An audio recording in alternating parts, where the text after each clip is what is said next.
الرحمن الرحیم۔ یہ جو میں نے لکھا ہوا ہے یہ ہے بقیت اللہ، یعنی جس کو اللہ تعالیٰ کی ذات نے باقی رکھا ہوا ہو۔ کچھ الفاظ ایسے ہیں جو اردو میں رائج ہیں عربی کے، ہیں فارسی کے، مگر اردو میں بولے جاتے ہیں۔ اردو میں جب بولا جائے گا تو معنی کچھ اور ہوگا، عربی میں جب بولا جائے گا تو معنی کچھ اور ہوگا۔ اردو میں بقیت اللہ جو ہے یہ باقی سے نکلا ہے، بقیت اللہ باقی سے نکلا ہے۔ اردو میں جب ہم باقی استعمال کریں گے تو ہم عام طور پہ یہ جملہ استعمال کرتے ہیں صبح کو کہ فریج میں جو رات کا باقی بچا ہوا کھانا ہے وہ نکال کے لے آؤ۔ تو باقی ہم اس کو کہتے ہیں کہ جس کو استعمال کیا ہوا ہو اور جس میں سے کچھ بچ گیا ہو اسے ہم باقی کہتے ہیں۔ تو ہم کہتے ہیں کہ رات کا بچا ہوا باقی کھانا فریج میں سے لے آؤ، مگر جب عربی میں آپ استعمال کریں گے تو اس کے معنی بدل جائیں گے۔ عربی میں باقی کا مطلب یہ ہے جو ہمیشہ سے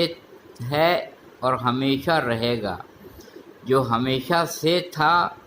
اور ہمیشہ رہے گا، یعنی اس کو اسی طرح سمجھیں جو ہمیشہ سے ہے، ہمیشہ ہمیشہ، ہر اول سے پہلے اول، ہر آخر کے بعد کا آخر، جو ہمیشہ سے ہے ہمیشہ رہے گا اسے باقی استعمال کیا جاتا ہے، باقی کہا جاتا ہے۔ تو اسی سے امام زمانہ امام مہدی علیہ السلام، قائم آل محمد امام عصر علیہ السلام اور سلسلہ امامت کے 12ویں امام، امام زمانہ امام مہدی اور 14 معصومین کے آخری مظہر،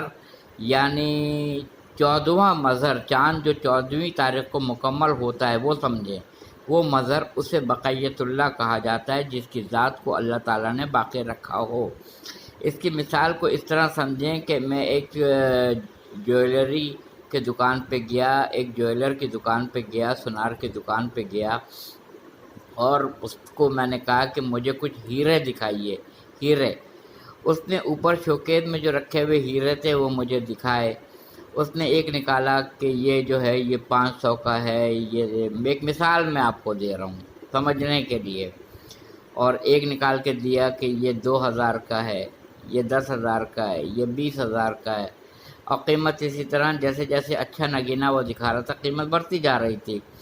تو جب سارے نگینے وہ دکھا چکا تو میں نے کہا کہ یہ نگینے تو آپ نے مجھے سارے دکھا دیے ہیں، بس یہی ہیں آپ کے پاس؟ اس نے کہا نہیں نہیں، میں نے ایک ایسا رکھا ہوا ہے جس کا اندازہ مطلب ہے کوئی لگا ہی نہیں سکتا ہے، میں نے رکھا ہے اس کو صرف اس لیے کہ لوگ خواہش ظاہر کرتے ہیں کہ سب سے مہنگا والا کون سا ہے آپ کے پاس ہیرا، تو وہ میں نے سیف میں محفوظ رکھا ہے، اس کو اوپر نہیں رکھ سکتا تھا میں۔ اس نے چابی سے وہ سیف کھولا اور کھولنے کے بعد اس میں سے ایک چھوٹی سی ڈبیا نکالی۔ ڈبیا جب کھولی تو اس میں ایک نگینہ جو تھا، ہیرا جو تھا، وہ کمخاب کے کپڑے میں لپٹا ہوا تھا، کمخاب کے کپڑے میں، قیمتی کپڑے میں وہ لپٹا ہوا تھا۔ وہ جب نکالا اس نے ہیرا دکھایا تو آنکھیں چندھیا گئیں اس کو دیکھ کے، اس قدر حسین اور جمیل اور اس قدر حسین اور خوبصورت ہیرا وہ۔ میں نے کہا کہ اس کا اندازہ کتنی قیمت ہے؟ کہنے لگا کہ یہ تو اتنا مہنگا ہے کہ آپ کی دسترس سے باہر ہے، آپ کی قوت خرید سے باہر ہے۔ وہ تو ہم نے اس لیے لگا کے یہاں پہ رکھا ہے اسے حفاظت میں کہ لوگ کہتے ہیں کہ ہیرے کی کتنی قیمت ہے اور کتنے کا ہیرا ہے، تو جو سب سے مہنگا تھا جو اس کو ہم نے حفاظت سے رکھا ہے کہ اگر کوئی یہاں پہ کوئی حادثہ ہو جاتا ہے، کوئی مخبری ہو جاتی ہے، کوئی چھینا چھپٹی ہو جاتی ہے تو قیمتی والا محفوظ رہے، اس کو ہم نے سیف میں کر کے محفوظ رکھا تھا۔ اس سیف کو ہم کہتے ہیں غیبت، جو سیف ہے اس کو ہم کہتے ہیں غیبت۔ وہ گوہر نایاب، کوكب دری، چمکتا ہوا ستارہ، گوہر دری جسے کہا جاتا ہے، اس کو ہم نے سیف میں چھپا کر رکھا ہے، یعنی پردہ غیب میں رکھا ہے، اس کو غیبت میں ہم نے رکھا ہے،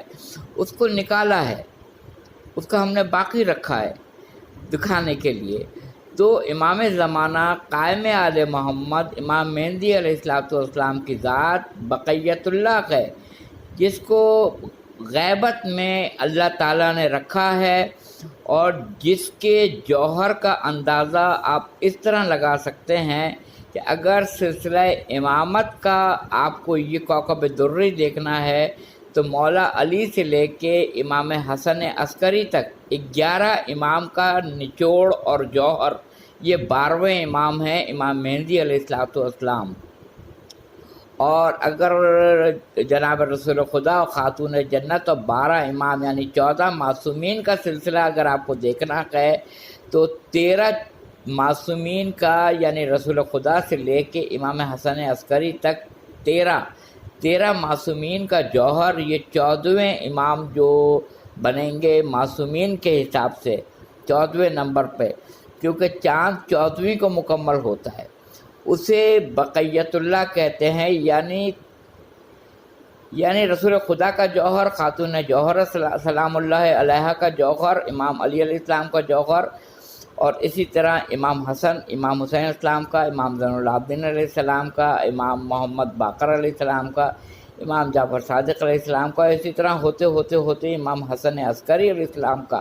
سب کا جوہر مل کے یہ 12 یہ امام مہدی علیہ السلام 14 معصوم میں 13 کا جوہر اور نچوڑ یہ بقیت اللہ ہیں، امام زمانہ امام مہدی، جن کو آخرین وقت میں پروردگار عالم اپنے امر سے اپنے حکم سے ان کو ظاہر کریں گے، اور جن کے ساتھ پیچھے حضرت عیسیٰ علیہ السلام آئیں گے، اور حضرت عیسیٰ علیہ السلام آپ کو یہ کہیں گے کہ آپ امامت کریں، تو آگے آپ نماز پڑھائیں گے،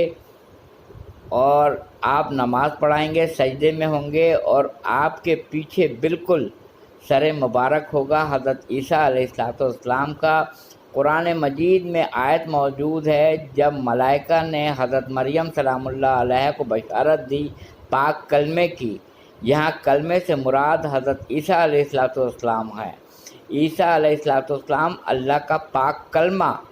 یعنی امام مہدی علیہ السلام بقیت اللہ نماز پڑھائیں گے، بقیت اللہ کے پیچھے کلمہ ہوگا، یعنی حضرت عیسیٰ علیہ السلام ہوں گے۔ اس طرح جب 12ویں کی یہ منزلت ہے کہ عیسیٰ علیہ السلام اللہ کا کلمہ وہ ان کے پیچھے نماز پڑھیں گے، تو پہلے امام کا اندازہ لگائیے، امیر المومنین امام المتقین مظہر العجائب حضرت علی ابن ابی طالب علیہ السلام کی کیا قدر و منزلت، کیا معرفت اور کیا مقام آپ کا ہوگا۔ وآخر دعوانا الحمدللہ رب العالمین۔